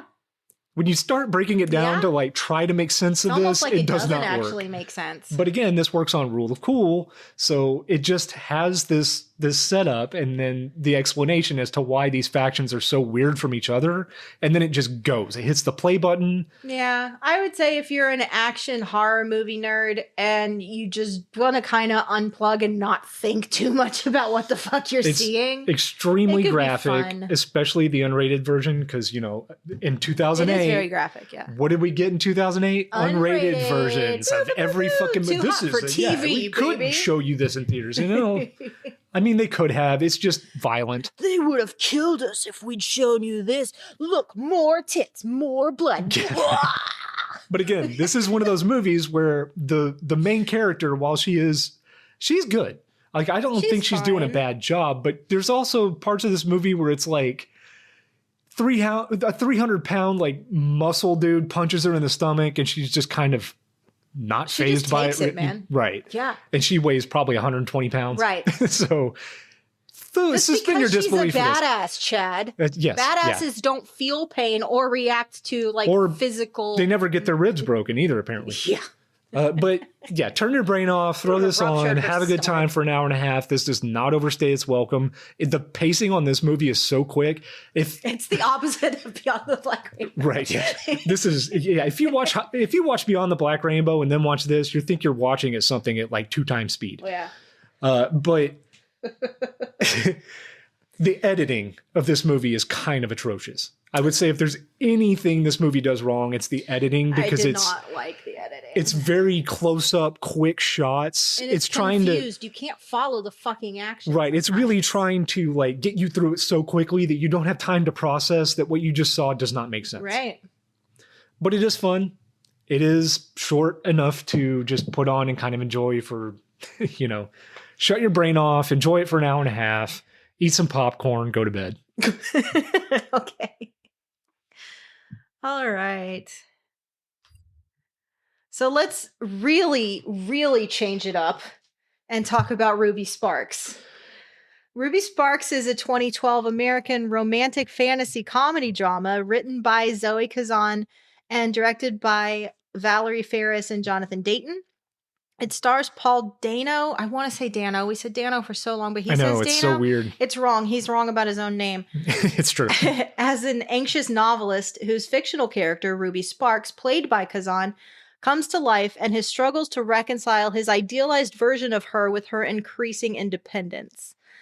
This is an awesome movie. I love this movie. I mean, I have seen this once with you. Yeah, I love it. And I think Mandy. Probably. We both loved it. I think you both forced me beyond my will. Tied me down. Yeah, sure. Glued my eyelids open and made... No, I'm just joking. From what I remember, this is, like I'd mentioned, Wrist Cutters was an indie darling. This is definitely another one of those indie darling. If Paul Dano is in it. He's one of my favorites. I adore him, even though he usually plays like abominable people more often than not. He's had a very strange career. Like, There Will Be Blood, he's fucking... Ugh. And Cowboys and Aliens, I want to punch him so bad. Yeah. He is... Ugh. But when he's good, he's always good. He's another one who's very good at playing... Yes, I absolutely love the roles that he plays. I think he's a damn Swiss good Army actor. Man with Daniel Radcliffe. He's great in that. Yeah, he can do those I love him in anything. Dramatic roles. He can do the goofy cornball roles. He can do, he was the Riddler. He was in the Robert Pattinson Batman. He was in Little Miss Sunshine. I think that was one of his earlier roles. He was just very background, quiet guy. It was very good, even though he really didn't have dialogue. He didn't have to. He took a vow of silence in that movie and has no dialogue at all. No, but he's still good in it. He still has a great performance. Yeah. So this is a movie that I watched because he was in it. It's kind of like Wrist Cutters because Tom Waits was in it. Yes, yeah. Paul Dano is actually absolutely why we watched. He this is a film. draw. Yes. Why I watched Swiss Army Man because it was him and Daniel Radcliffe. He was in The Extra Man, which was great. Oh my God. The Good Heart, which was goddamn one of the most heartbreaking movies I've ever seen in my life. He's fantastic. Anyways, like if he's in it, I'm going to give it a shot. 100% without question. I may end up despising him as the character, but he's always going to do a good job. Yes. But yeah, so not just Paul Dano. God. I spent like 15 years calling him Paul Dano, okay? I know. And it rolls off the tongue better. I'm fine. It's fine. The plot of this and the idea of it is wonderful because I am a writer, right? I was going to say, Mandy is a writer. That's why you guys had a bigger connection to this than me. Yes. I mean, I've written 6 books now. We're working on another trilogy. We've got another 6 planned. So the concept alone is so interesting. And what they do with it is so fucking good because he is a writer. He becomes obsessed with this idealized version of this fictional character, Ruby Sparks, and he makes her exactly what he wants her to be, right? Right. Except now suddenly she's in his house and he's like, whoa! And so then obviously he starts to fall for her. And at first she starts off very much book Ruby. Yeah. She is only what he has made her. But as the movie goes along, she starts having independent thought and having her own opinions and acting against what he felt she should be. And I need to stress that I don't like this because this is a man and independent woman thing. Fuck you. I don't care about that. It's not about the feminist angle it's of the about film. fictional versus reality and the idealized versions when he could make her into absolutely anything just by typing the words down, and she would do it because she's his little puppet in this book and she has to do. Although as a writer, I have to say, if you're a writer and you're listening to this, chances are you're the same because everyone I know is like, what the fuck are these characters doing? They go off and they do their own things while you're trying to write it, but that doesn't take place here. It's just a thing that happens and we're like, what the fuck? No, would you please just behave and stop doing your own thing? This movie is kind of weird in that way too because it shows you what the character is doing when he's not writing. And it goes to show that as the author, and I'm getting a little high in my head type thing, but as the author, you only see so much. Even if you have an omniscient point of view as you're writing, there's still those moments that aren't on the page. There's still aspects that maybe you're in their head, even though you're writing their thoughts.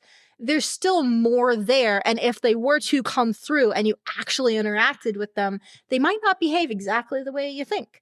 Right. And so it's interesting for him because his ego is also super wrapped up in this too. You know, he has created her. Right. Yes. You know, and, I was going to throw in there too, this movie, obviously it does have a feminist angle to it, but it doesn't feel... I don't think so, because if it had been the other way, it would have been the same fucking movie. If it had been a lady writer and a guy. I think just by having the dynamic the way it is, it comes off feminist. That's why I said that's not why I like it at all. That's not the point. No. And that's not what I'm saying. I'm just saying that even with that angle, the feminist angle on this film, this does not feel forced. It feels like it's done in a way that's just kind of like drawing you a diagram as to why, feminism exists and why it's kind of important. Okay. I could see that. That's all. It just kind of gives you this diagram of, look, this is kind of like looking at it through the female lens, right? Because in a ways, like, society does kind of shape women to be what it I don't wants have them to issues. be. What are you talking about?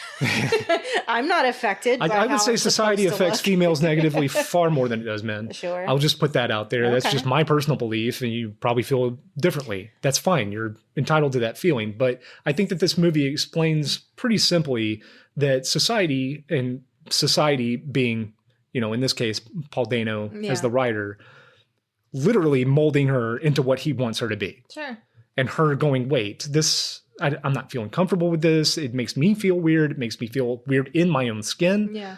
I'm not the person I should be, who I want to be. And this is being done because of you. Yeah. Well, yeah, it's losing control of your creation and your art, which I would say, Chad, you're an artist. I'm sure you've started pieces that end up turning out very different than how you thought they'd be when you started.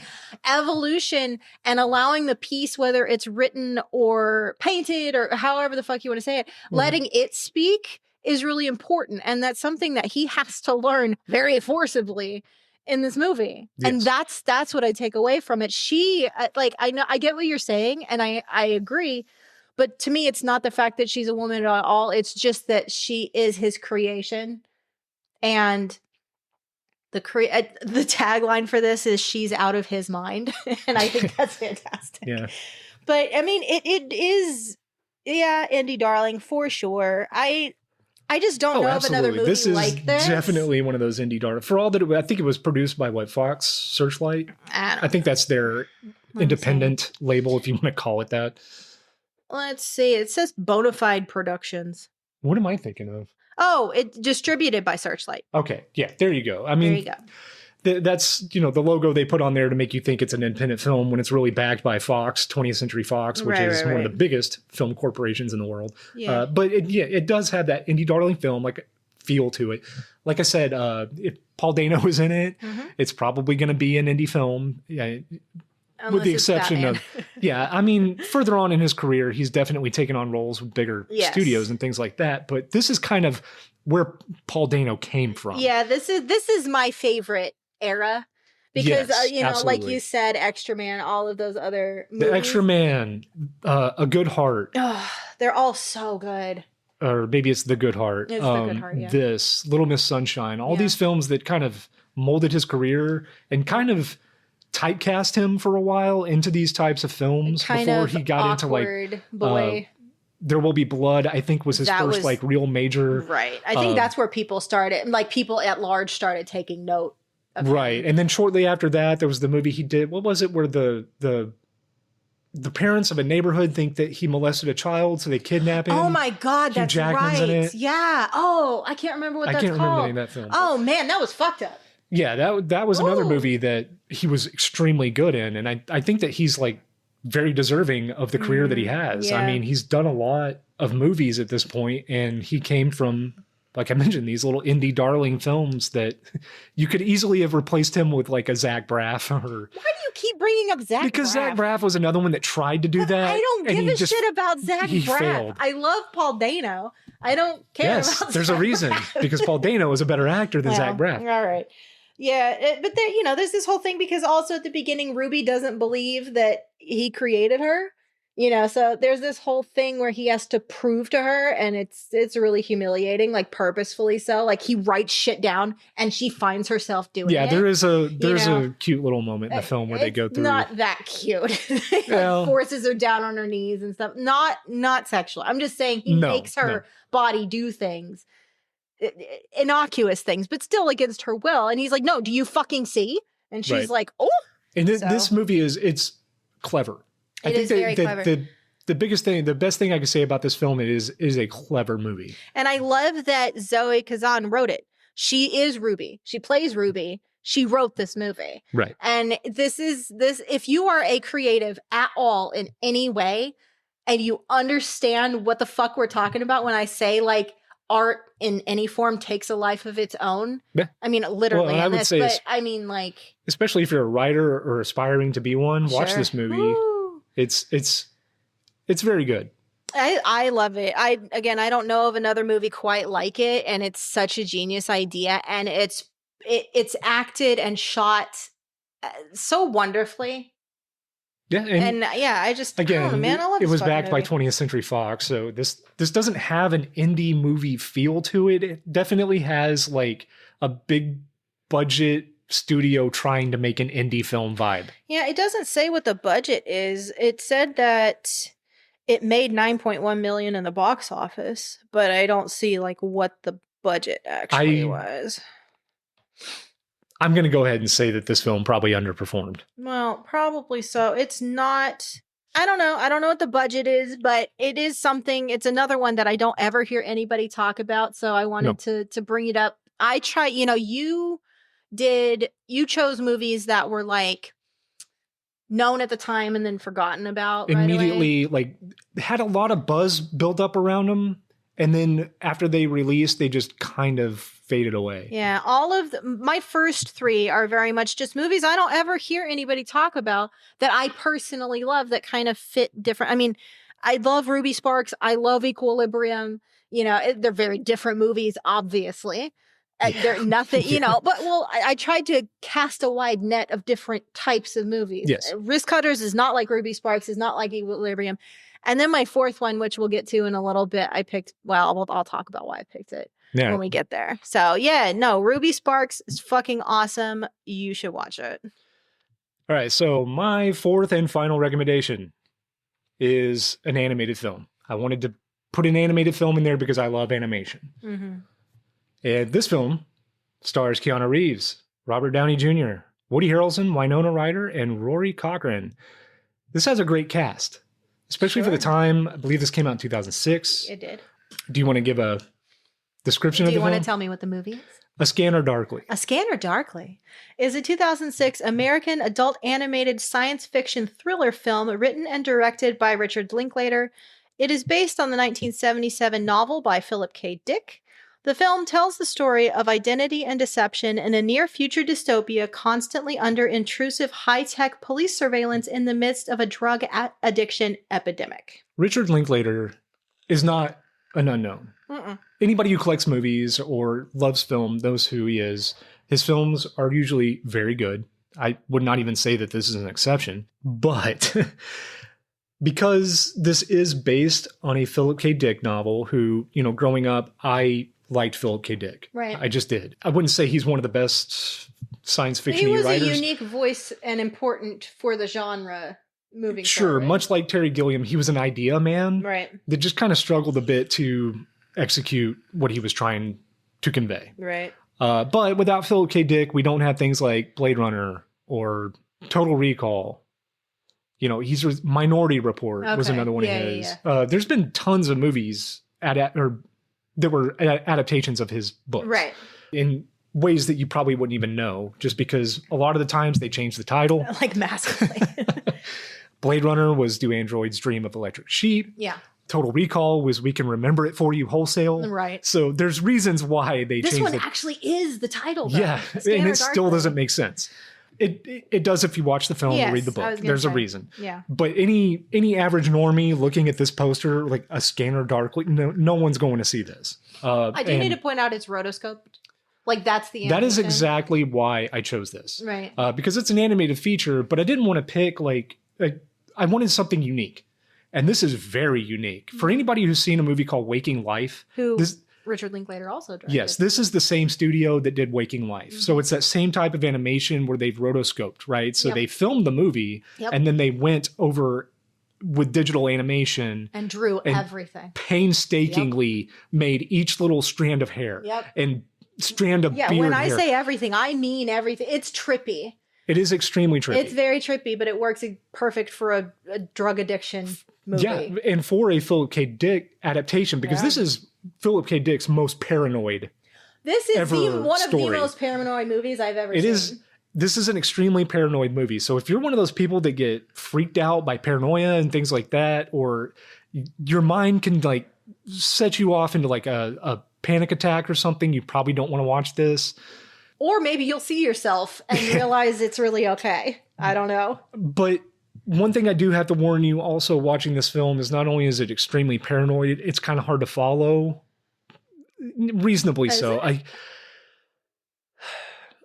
Because it's told in the way that Philip K. Dick writes, right? So somebody who's read Philip K. Dick books, this is his most faithful adaptation. Yeah, for sure. That I've seen, period. Like most of the time, like I say, they change the title, they change characters, they change character motivations. They've taken characters and multiple characters and just made them one character. People do that for adaptations all the time. This is by far the most faithful adaptation, so it comes across as his most paranoid. But one of the things that I absolutely have to warn you about watching this, while the animation is done painstakingly well, it is constantly moving. It is constant. Just slightly. Yes. You are not going to get a sense watching this of stillness at all. No. It is constantly bombarding you with dialogue, bombarding you with movement, and you're trying to, like, there's government entities in this film, and they wear this special suit. I was wondering if you're going to talk about because it's meant to hide their identity. Yeah, like even in the department, no one knows who the other one is. Exactly. It's all anonymity. But the suit itself is constantly flashing different clothes and faces and I think they said it's like 11 million different aspects of people that were like put in. And yes. so, and they're just randomly morphing into each other over and over. And not like all one person and then the next person. No, it's like multiple people at once. Like a patchwork and sometimes they overlap. So it's giving it this really weird like acid trip feel to it. Mm-hmm. So just go into it knowing that this film is going to... It's going to fuck with you. It's going to hit you with the exposition. It's going to hit you with the dialogue. There's no action in the movie, so it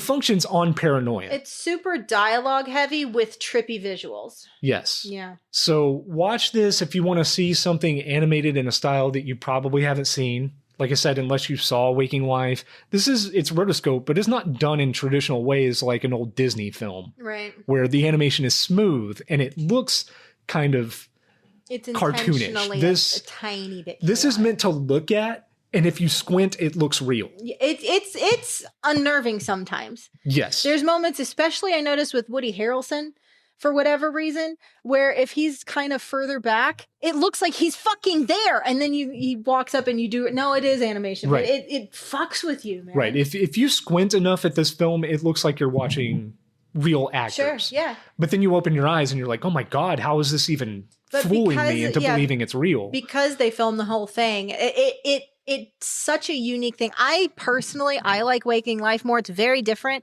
Waking Life is kind of a loose connection of lucid dreaming situations and stuff like that. Yes. It teaches you how to activate lucid dreaming and how to check if you're dreaming in a dream, which to this day I do. Right. You know. No, Waking Life is very interesting. I love that just movie. Conceptually. I think it's a little long, especially for the amount of that animation you're getting. It wears you out. But and Scanner Darkly will definitely kind of wear you out too. Robert Downey Jr. in this movie wears me the fuck out. It's a fantastic performance, and I hate it. Robert Downey Jr.'s weirdest role. It's up there, yeah. Just the way he's acting in this movie. He's too good. Well, he is acting like a cartoon. Well, and because, this is just a supposition on my part, I think it's pretty well known he struggled with drugs for a very long time. And this is after his Iron Man. Fall from grace and stuff like that. So this came out. No. This came out before Iron Man. Yes. Okay. This is 2006. So I think he was just starting to make his way back into movies because he was gone for a while. And it would not surprise me if he really took a lot of inspiration from if not himself and the way he was acting when he was on drugs, but people he knew, and things like that, because there's different kinds. Everyone's on drugs in this movie. Yes. Everybody across the board, all the time, government, always. the citizens, everybody is on drugs. Yes. It's something D. Yeah, it's a special futuristic drug. Yeah. But it is an epidemic, and like 20% of the population is affected by it. And so, there's undercover police trying to figure out it. They're trying to break the epidemic, right? That's the point of this. Yeah. So, and that's why you have that. Well, it doesn't matter. But yeah, there's different types of, like, Woody Harrelson's much more of he does get paranoid from time to time, but he's more of a pothead surfer dude for most of it, unless he's the more like grounded really, character he's in just the film. man, he's got the surfer hair and all of that. And Winona Ryder is much more of a kind of a if there's such a thing as a laid back cokehead. Yeah, it's almost like cocaine like mellows them out from this drug. Yeah, so but then Robert Downey Jr. is talking and he's super fast, and then and conspiracy. I think they put his dialogue at 1.5 speed. Maybe. I don't know. I think that's what they did with his character, because when I was watching it, I was like, there's something that fast. There was just something like digital.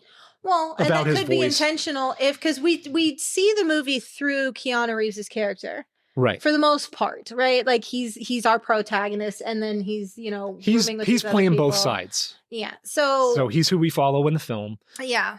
And so, but he is on the drug too. He has to be. Yes. So it could be that they did that, much as like the visuals, when Woody Harrelson just turns into a bug for no fucking reason because the drug made that happen.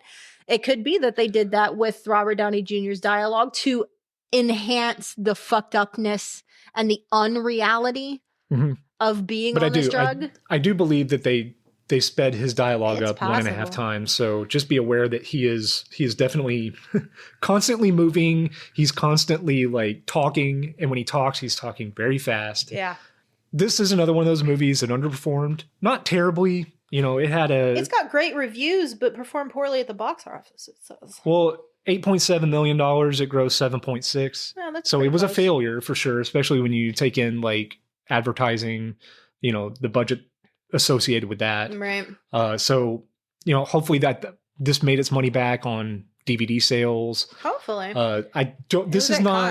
This is not a movie. Not only do I not ever hear anybody talk about this movie, this is one of those films that I never see a thumbnail for when I'm searching through an app. I don't know where the hell you're going to watch this. We have it on DVD. Yeah. I would suggest going and buying it. When you brought it up, I was like, oh yeah. Yeah, exactly. And again, this is one of those movies, like there was a lot of word of mouth because I remember people talking about this film. Right. And it coming out. And then it just, nothing. As soon as it released, no one was talking about it. The tagline for this is everything is not going to be okay. I think that sums it up. But yes, well. if you're going to watch this, definitely watch it. This is not going to be a movie night movie. This is probably something that's better watched, by yourself or with your partner or something. People that I wouldn't watch this in a group because it's not going to be fun. It's not a fun movie, but it does invite conversation. Oh, and yeah, I think yeah, for sure. Interesting. But this is definitely, again, one of those movies. It's going to wear you out. But if you're in the mood to sit and watch something that's trippy, that is exposition heavy, that is paranoid, I mean, you can't look any further than this movie because I think this is the most paranoid movie ever made. Quite possibly. But there's reason for some of the paranoia, and that's why it works. I mean, Robert Downey Jr. is paranoid about all the shit that doesn't fucking matter. There's plenty of things to be paranoid about, but each one of these characters are paranoid in different ways. Yeah, for sure. And then they set each other off, and then it turns into this whole fucking about thing. Each other. Yes. And they're wrong about all of it. Yes. So there you go. That's It's interesting. It is. It is a very interesting This is movie. another one that I can't think of another movie like it. Right. In a very different way. I will have to say that while the animation is constantly moving, this was directed well. Yes. This is the best way a film like this could be directed. Absolutely. Aside from being animated at all. Yeah. It works. Well, and I will say, because back in the day when 3D movies were really fucking popular, I hated them. You loved them, but watching 3D movies made me physically ill. Right? Putting the glasses on, it made me nauseous. And I just wanted to say, this does not have that effect on me. So when we're saying it's constantly moving, it's slight. It's not enough that you're going to go, oh God, my eyes, I can't take this. Well, what I can compare it to is the type of animation that, you remember Home Movies? Sure. That show. It's that wiggly type of animation, but it's different because this is all digital. Right. So there's layer upon layer upon layer upon layer of color and line work to make this look realistic. Yes. And each one of those things you're very aware they're on separate layers. Yes, for sure. And they're constantly like moving independently of each other. And like I said, if you squint, this looks real. Yeah. And maybe that's the side effect of that type of animation. But if you're watching this with your eyes fully open, I could see people getting nauseous. Mm-mm. So just be aware. Yeah, I'm really sensitive to that type of shit. And that doesn't happen to me with A Scanner Darkly or Waking Life. I recommend both. They're extremely different. Yeah, yes. Very different. But yeah. All right. Now we're down to our last one, which is the newest one. And I confess I was having difficulty picking a fourth movie. And I went back and forth all week about what to do. I want to pick a good one, but I just went with something that's very different from anything else we've recommended. And it's just fun. It's one of my favorite performances by an actor who to this day, I don't know who he is really, that I've ever seen. This movie's called Upgrade, and it's probably the best known out of all of the ones that we've done. Most likely because it's newer. Yeah, it is a 2018 cyberpunk action horror film written and directed by Lee Whannell, and starring Logan Marshall Green, Betty Gabriel, and Harrison Gilbertson. Upgrade follows a technophobe who is implanted with a chip that allows him to control his body after a mugging left him paralyzed. The film was produced by Jason Blum under his Blumhouse Productions banner. So, by far the best Blumhouse film, in my opinion. Yeah, well, that's not saying a whole lot. But Logan Marshall Green. He is what makes this fucking movie. He is playing a man. Like you mentioned, he gets paralyzed. Yeah. He and his girlfriend get in a car wreck. Yes. Because the cars in the future are all run by computers. It gets hacked and purposefully wrecked. Yes. He comes out of it. She does not. They take her away. Mm-hmm. And as he's trying to get her back, they beat him to the point where he is a quadriplegic. Yes. Yeah. And a tech giant comes into the picture and says, I have a chip we can put in your spine and it'll make you walk again. Yeah. Kind of like Neuralink or whatever the fuck you want to call it. Sure. Right. It's supposed to make him mobile again. Right. His girlfriend worked for the tech giant. Yes. And the plot revolves around that. I don't want to give it away too much. Yeah, no, but when they say technophobe, like he's seen working on like a classic car in his driveway. He hates all of this fucking shit. He does not like computers. He does not like cell phones. He doesn't trust this like self-driving car bullshit. And she is high up in the company. So she's like, it's fine. Here, check this out. And he's very uncomfortable and had reason to be. So I'm not going to say too much more about the plot, but what I will say is, again, Logan Marshall Green in this fucking movie is stellar. Well, we have to give away a little bit of it. No, I know. I just meant like the end twisty shit. Yeah, we're not going to give away the twist ending, but like I mentioned, the tech giant comes in and says, we have a chip we can put in your spine that's going to make you walk again. He's very hesitant to do it, but was it that he wanted revenge on the people that took his wife or his girlfriend? Yeah, yes. So he says, okay, put the chip in me. That way I can at least because he's kind of going undercover himself trying to figure out who did this. Right. Because he wants revenge. Well, that's what Aaron says. Aaron Keane is the tech giant guy. He's, clearly think of your tech geniuses now. He's very kind of Elon Musk-ish. Yes. With a smattering of Steve Jobs in there, just in the minimalist way he dresses and shit. But anyways, yeah, he's like, let me test this on you. And Gray is Logan Marshall Green in this movie. He's like, haha, fuck you. And he basically says, well, this can help you get revenge. And Right. so, yeah. So then the AI, But the STEM implant. the way it allows him to get revenge is that he can now be fully controlled, much like a puppet. There's a AI program in the chip that they've inserted into him that takes over his body, and he has no control over it. So he's just basically along for the ride. And that is where this man's acting Yes. comes through, because there are entire fight scenes where he has to play dual roles of an action, kick-ass karate man who is also just along for the ride and can't believe what he is witnessing. In one body. So his head and his body are two different performances at once. And it is amazing. It is astounding. It is how well never he looks, not entertaining. Freaks the fuck out while kicking ass. The way that the directing of this film is directing the action, the shots are extremely unique, extremely well done, and cool as all hell.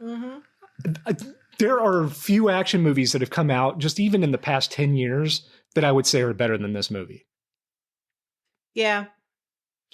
I don't know. I really like it. Well, as I recall, he doesn't the tech giant doesn't tell him about revenge. He just thinks about it, and then the AI is the one who starts, because STEM starts kind of the AI can speak to him. Acting, yes, in his much brain. like Jarvis and Iron Man. Sure. Yeah. And so, yeah.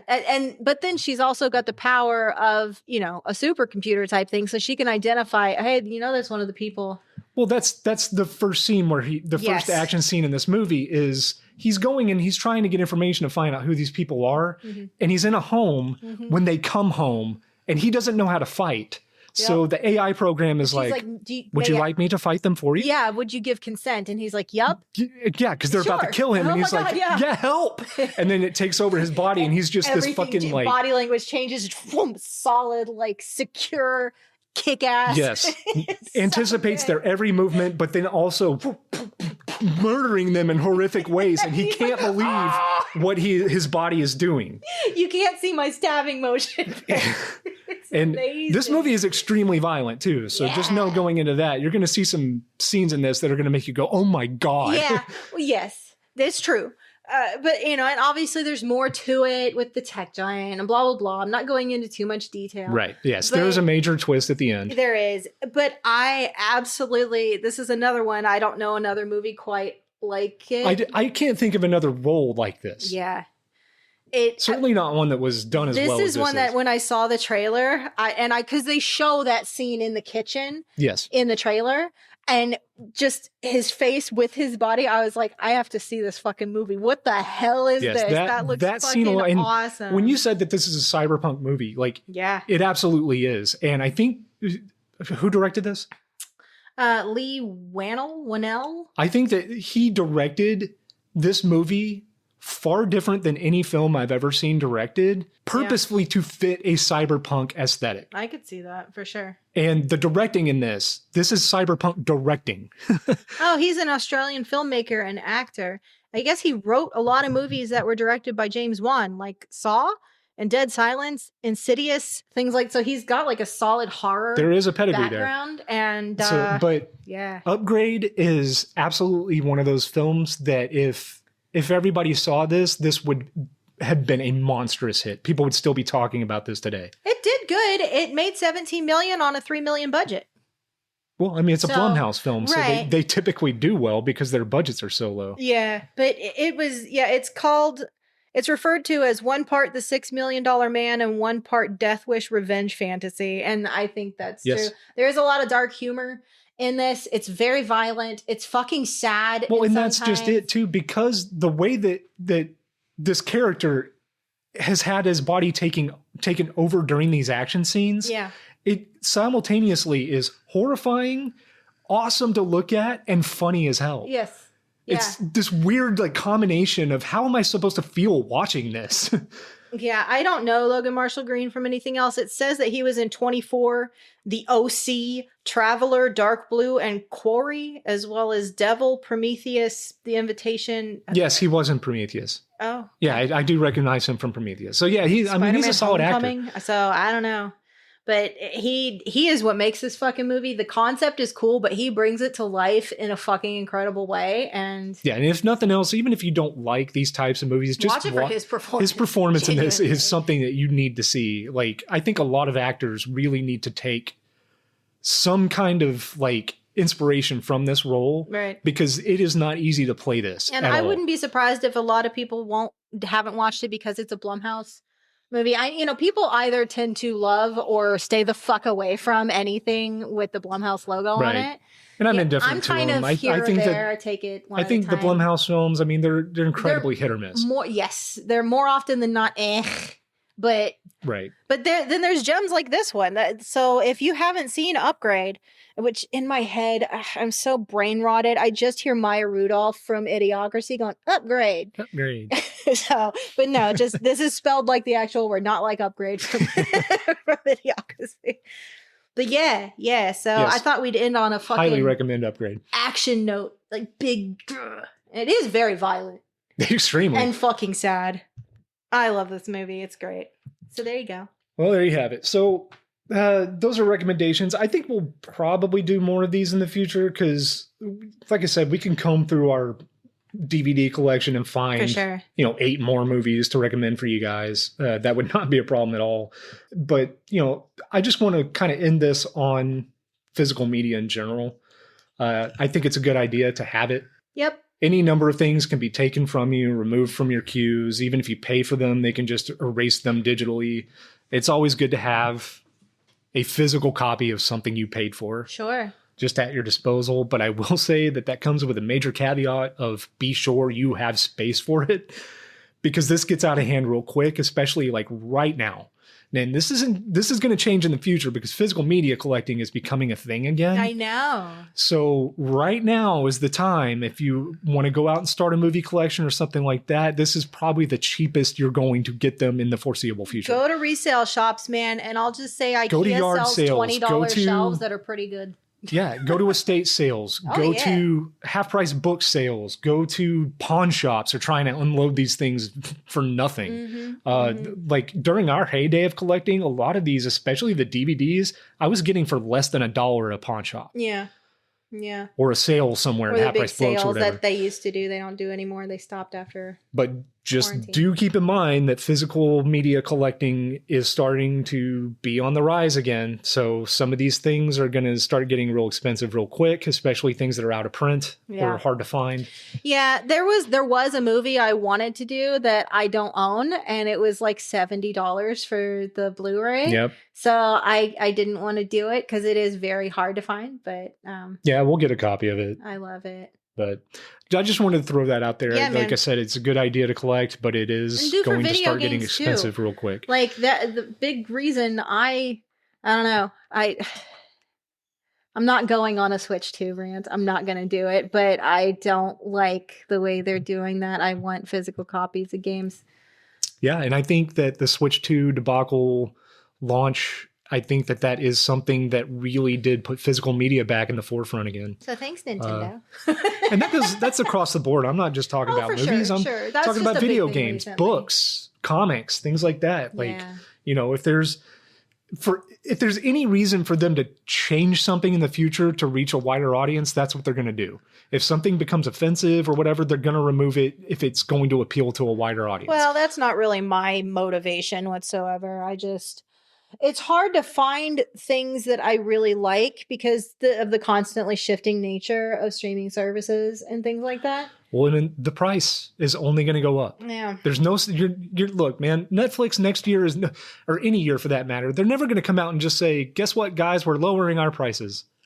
What you're paying now is the most you're going to pay until they raise the prices again. That's how this works. They're never going to lower the price of Netflix. Right. So take that into consideration. Streaming services were there because people were tired of paying for cable bills. And now it's more expensive if you have them all. And we don't have anywhere near all of them. We have a handful of streaming services. We've got, 4 major But- ones that we watch, and one of them, YouTube, I think is the one we use the most. Yeah, and I've paid for YouTube Premium back when it was YouTube Red, and since it was offered because it takes away ads, and we watch so much YouTube like during the day at work and then like during dinner and stuff the ads on there are insane. So Oh, yeah. I'd rather pay $15 a month. The ads on Because we YouTube watch are so worse much than the YouTube. ads on like Amazon Yeah. or Hulu. Yeah, like one Game Grumps episode had like 4 ads in it or some crap like that. Well, yeah, I mean, any YouTube Which, I video mean, that's good for them, 15 make the minutes money. long is going to have 4 or 5 commercial But breaks. I'd rather give them money directly through my Sure. YouTube Premium. And Yeah, you not want to have support the fucking- creators you're watching. Absolutely. Which, by the way, no, this is a really long episode. We'll talk about my Jacob Geller book at some other time because that's the recent thing I did. All right, well, I guess we can call that an episode. Jess, where can people find you? Episode. I'm Jess Moon. I am at JHL Moon on Instagram and Blue Sky in theory. I also am a published author. I own a publishing house with Mandy Russell.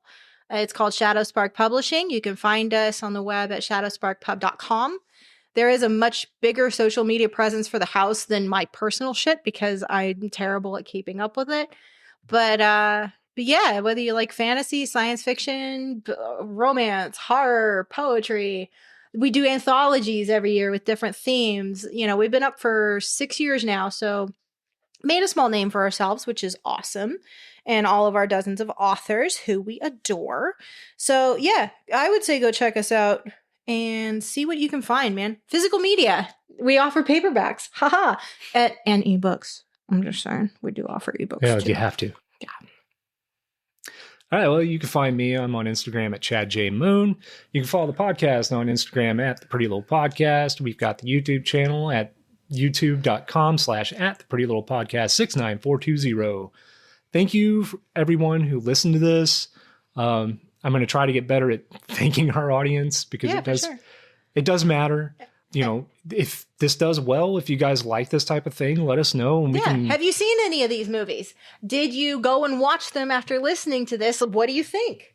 Yeah, were our recommendations good? Were they shit? I mean, you're probably right they either weren't. way. Well, some of yours. No, Look, I'm man, just kidding. I don't care if you hate my taste in things. That's my taste in Yeah, things. but and what do I you enjoy think? it. Did we mention something that you hadn't ever heard of and you ended up loving? But that's my goal. The whole purpose here was to give you guys some recommendations because, you know, we both work from home and we have a work chat.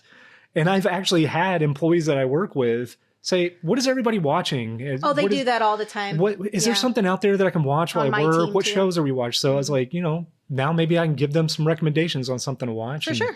The rest of you guys too. And, you know, like Jess said, if they're good, let us know. If they're bad, let us know. Just I'm curious. let us know if you want to hear more recommendations. We'll do some more in the future. For sure. With that, have a good day. Bye. Bye.